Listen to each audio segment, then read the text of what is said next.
अस्सलामुअलैकुम प्यारे बच्चों। आज हम तीन उर्फी अल्फाज पढ़ना सीखेंगे।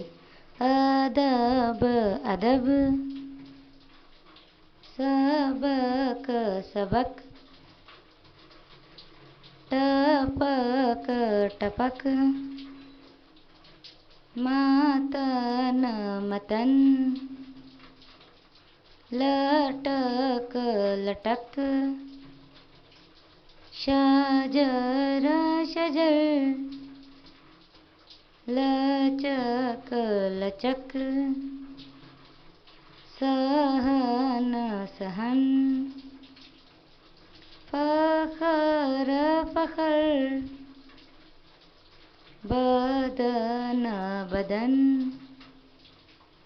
तरफ तरफ,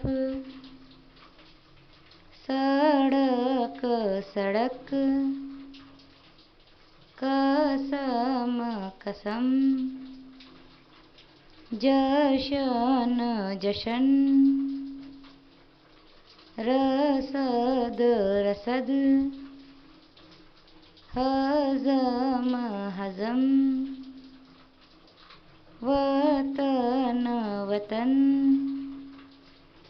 नजर नजर, बगल बगल, सफर सफर, अकल अकल, पकड़ पकड़, डगर डगर, पलट पलट, नमक नमक, जन्म जन्म, पवन पवन, अहद अहद। शुक्रिया।